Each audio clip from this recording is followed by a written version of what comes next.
അസ്സലാമു ഫ്രണ്ട്സ്. ഇന്ന് ഞാൻ ചെയ്യാൻ പോകുന്ന റെസിപ്പി എന്ന് പറയുന്നത് കരിമീൻ ബേക്ക് ചെയ്തെടുക്കുന്നതാണ് കേട്ടോ, ഓവനിൽ വെച്ചിട്ട്. ഇതിന് പകരം ഓവനിൽ വെക്കുന്നതിന് പകരം നമുക്കിത് വാഴയിലയിൽ പൊതിഞ്ഞിട്ട് പൊള്ളിച്ചെടുക്കുകയും ചെയ്യാം കേട്ടോ, ഈ ഒരു മസാലയിൽ തന്നെ. അപ്പോൾ നല്ലൊരു ടേസ്റ്റാണ്, എല്ലാവരും തീർച്ചയായും ട്രൈ ചെയ്ത് നോക്കണം.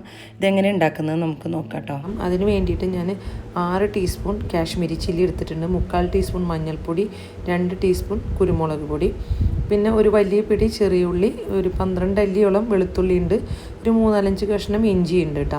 അപ്പോൾ ഇതെല്ലാം കൂടി നല്ല പേസ്റ്റ് രൂപത്തിൽ ആദ്യം തന്നെ നമുക്കിതൊന്ന് അരച്ചെടുക്കണം.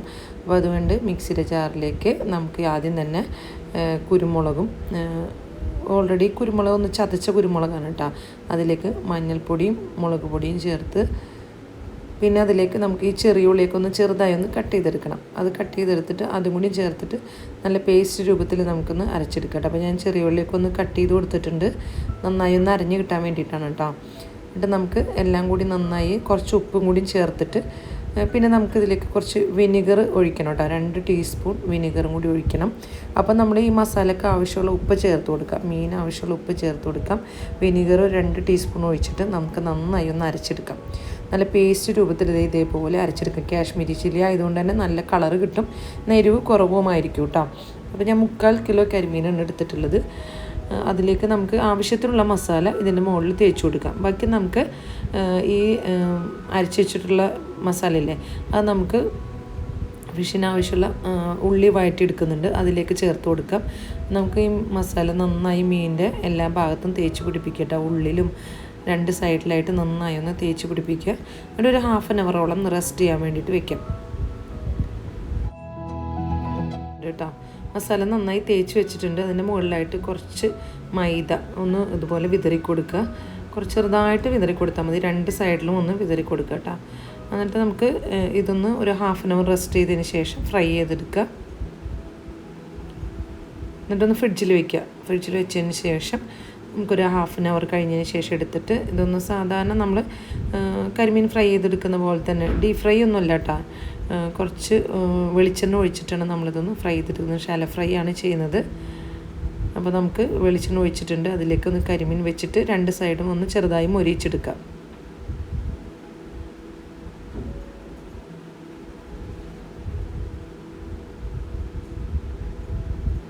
ഒരു സൈഡൊന്ന് മൊരിഞ്ഞ് കഴിയുമ്പോൾ ഒന്ന് തിരിച്ചിട്ട് കൊടുക്കുക, മറ്റേ സൈഡും ഇതുപോലെ തന്നെ മൊരിച്ചെടുക്കാം. വല്ലാണ്ട് മൊരിഞ്ഞ് പോകണ്ട, എന്നാൽ കുറച്ചൊന്ന് മൊരിഞ്ഞ് കിട്ടാൻ വേണം കേട്ടോ. ഇതുപോലെ 2 സൈഡും ഒന്ന് മൊരിച്ചെടുക്കണം.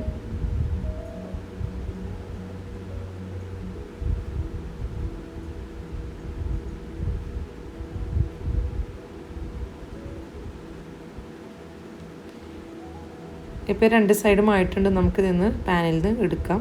എടുത്തതിന് ശേഷം നമുക്ക് വേറെ പാത്രത്തിലേക്ക് മാറ്റിയിട്ട് ഈ ഒരു വെളിച്ചെണ്ണയിൽ തന്നെയാണ് നമ്മൾ ഇതിലേക്ക് സവാള വഴറ്റിയെടുക്കുന്നത് കേട്ടോ. അപ്പോൾ അതിന് വേണ്ടി നമുക്ക് ഇഞ്ചിയും സവാളയും ഒക്കെ ഒന്ന് ചെറുതായി പൊടിയായി അരിഞ്ഞു വെച്ചിട്ടുണ്ട്.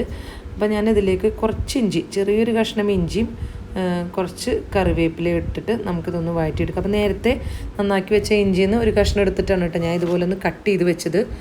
അപ്പോൾ ഇതുപോലെ ഒന്ന് വഴറ്റി കൊടുക്കുക. ഇഞ്ചി ഒന്ന് വഴന്ന് വന്നതിന് ശേഷം അതിലേക്ക് ഇതുപോലെ 2 സവാള പൊടിയായി അരിഞ്ഞതാണ്, അതും ഇട്ടിട്ട് ഒന്ന് വഴറ്റിയെടുക്കണം കേട്ടോ. ചെറുതായി ഒന്ന് ട്രാൻസ്പെറൻ്റ് ആയിട്ട് വന്നാൽ മതി, വല്ലാണ്ട് മൊരിഞ്ഞ് പോകുമൊന്നും വേണ്ട. ഇതിന് മുകളിലപ്പോൾ കുറച്ച് ഉപ്പ് ചേർത്ത് കൊടുക്കുക. അപ്പോൾ നമ്മൾ ഓൾറെഡി മീനിൻ്റെ മസാലയിൽ ഉപ്പ് ചേർത്തിട്ടുള്ളതാണ്, അതുകൊണ്ട് തന്നെ നമുക്ക് ഈ ഉള്ളിയിൽ കുറച്ച് ഉപ്പ് തന്നെ ചേർത്ത് കൊടുത്താൽ മതി കേട്ടോ. ഇതൊന്ന് ചെറുതായി ഒന്ന് വഴറ്റി കൊടുക്കുക. അതിലേക്ക് ഒന്ന് വഴന്ന് വരുമ്പോൾ നമുക്ക് കാണാം, നേരത്തെ അരച്ച് വെച്ച മസാല, മീനിൽ തേച്ച മസാല ഇല്ലേ, അതിൻ്റെ ബാക്കിയുള്ളത് നമുക്ക് ഈ ഉള്ളിലേക്ക് ഇട്ട് കൊടുക്കാം കേട്ടോ. ഉള്ളിലേക്ക് ഇട്ടിട്ട് നന്നായി ഒന്ന് വഴറ്റി ആ മസാലയുടെ റോസ് സ്മെല്ല് പോകുന്നവരെയൊക്കെ ഒന്ന് വഴറ്റി കൊടുക്കുക. നന്നായി ഒന്ന് വഴറ്റിയെടുക്കുക. ഇതൊന്ന് റോസ് സ്മെല്ല് പോയതിന് ശേഷമാണ് നമ്മളിതിലേക്ക് ടൊമാറ്റോ ആഡ് ചെയ്യുന്നത്. 2 തക്കാളിയാണ് നമ്മൾ കട്ട് ചെയ്ത് വെച്ചിട്ടുണ്ട് കേട്ടോ, ഓൾറെഡി കട്ട് ചെയ്ത് വെച്ചിട്ടുണ്ട് 2 തക്കാളി. അപ്പോൾ ഈ മസാല ഒന്ന് വഴന്ന് വന്നതിന് ശേഷം നമുക്കതിലേക്ക് തക്കാളി ആഡ് ചെയ്ത് കൊടുക്കാം.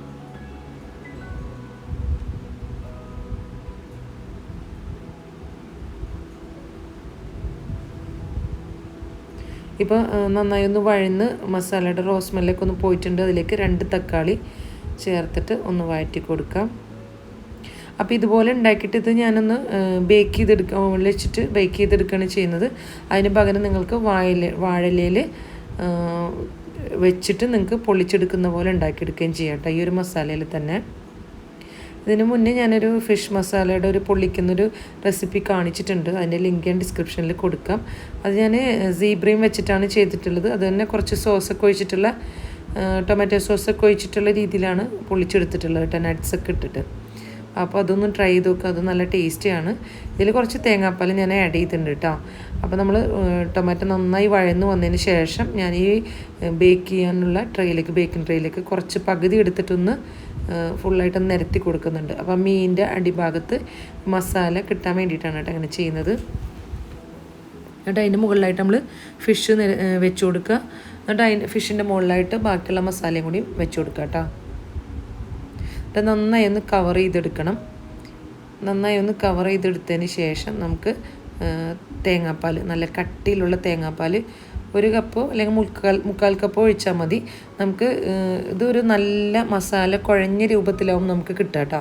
അപ്പം നിങ്ങൾക്ക് ഞാൻ പറഞ്ഞില്ലേ, വാഴയിലയിൽ പൊള്ളിക്കുകയാണെങ്കിൽ ഇതേ രൂപത്തിൽ തന്നെ തേങ്ങാപ്പാൽ ഒഴിക്കാണ്ടും കുറച്ച് ഒഴിച്ചിട്ടാണെങ്കിലും വാഴയിൽ നിങ്ങൾക്ക് പൊള്ളിച്ചെടുക്കാം. അതല്ലെന്നുണ്ടെങ്കിൽ വാഴയിലയിൽ തന്നെ പൊതിഞ്ഞിട്ട് നമുക്ക് ബേക്ക് ചെയ്തെടുക്കാം. അല്ലെന്നുണ്ടെങ്കിൽ ഇതുപോലെ കുറച്ച് തിക്ക് ഗ്രേവിയോട് കൂടിയിട്ടുള്ള ബേക്ക് ചെയ്തെടുക്കണമെങ്കിൽ അങ്ങനെ ചെയ്യാം. അപ്പോൾ ഇതിൻ്റെ ഈ ഒരു ഗ്രേവി കൂട്ടാൻ നല്ല ടേസ്റ്റ് ആയിരിക്കും കേട്ടോ. തീർച്ചയായും എല്ലാവരും ഒന്ന് ട്രൈ ചെയ്ത് നോക്കുക. ഇത് തക്കാളി 2 വലിയ തക്കാളിയാണ് ഇട്ടിട്ടുള്ളൂ, അതുകൊണ്ട് തന്നെ വേറെ പുളിയൊന്നും നമ്മളിതിലേക്ക് ചേർക്കുന്നില്ല. പിന്നെ മസാലയിൽ വിനെഗറും ഒഴിച്ചിട്ടുണ്ട് കേട്ടോ. അപ്പോൾ നന്നായി മസാല 3 മീനിലും കവർ ചെയ്ത് വെച്ചിട്ടുണ്ട്. അതിനുശേഷം നമുക്ക് ഇതിൻ്റെ മുകളിലായിട്ട് തേങ്ങാപ്പാൽ ഒഴിച്ച് കൊടുക്കാം. ഇനി ഓവണില്ലാത്ത ആൾക്കാരാണെന്നുണ്ടെങ്കിൽ നമുക്കിത് പാനിൽ വെച്ചിട്ടും ഇതുപോലെ ഉണ്ടാക്കിയെടുക്കാം കേട്ടോ. അപ്പോൾ ഒന്ന് മൂടി വെച്ചിട്ട് ചെറിയ തീയിൽ കുറച്ച് നേരം ഒന്ന് വെച്ച് ആ തേങ്ങാപ്പാലൊക്കെ ഒന്ന് കുറുകെ വരുന്ന രീതിയിലൊന്ന് വറ്റിച്ചെടുത്താൽ മതിയാവും. 1 കപ്പ് തേങ്ങാപ്പാൽ അല്ലെങ്കിൽ മുക്കാൽ കപ്പായാലും കട്ടിയുള്ള തേങ്ങാപ്പാൽ ഒഴിച്ചു കൊടുക്കുക. അതിന് ശേഷം നമുക്ക് എന്താണെന്ന് വെച്ചാൽ ഞാൻ തേങ്ങാപ്പാൽ ഉപ്പിടാൻ മറന്നുപോയി, അതുകൊണ്ട് തന്നെ കുറച്ച് ഉപ്പ് ഞാൻ സൈഡിലായിട്ടൊന്ന് ഇട്ട് കൊടുക്കുന്നുണ്ട്. എന്നിട്ട് നമുക്കിതൊന്ന് 180 ഡിഗ്രിയിൽ ഒരു 30 മിനിറ്റാണ് കേട്ടോ ഞാൻ ബേക്ക് ചെയ്തെടുക്കുന്നത്. അപ്പോൾ 30 മിനിറ്റ് ആകുമ്പോഴത്തേക്ക് നമ്മുടെ തേങ്ങാപ്പാലൊക്കെ നന്നായിട്ടൊന്ന് വറ്റി ആ ഒരു നല്ല തിക്ക് ഗ്രേവി ആയിട്ട് വന്നിട്ടുണ്ടാവും കേട്ടോ. അപ്പോൾ ചോറിൻ്റെ കൂടെയും ചപ്പാത്തിയുടെ കൂടെയൊക്കെ കഴിക്കാൻ നല്ല ടേസ്റ്റാണ്. തീർച്ചയായും എല്ലാവരും ഒന്ന് ട്രൈ ചെയ്ത് നോക്കുക. എൻ്റെ വീഡിയോ എല്ലാവർക്കും ഇഷ്ടപ്പെട്ടു എന്ന് വിചാരിക്കുന്നു. ഇഷ്ടപ്പെട്ടാൽ ലൈക്ക് ചെയ്യാനും കമൻറ്റ് ചെയ്യാനും ഷെയർ ചെയ്യാനും മറക്കരുത് കേട്ടോ.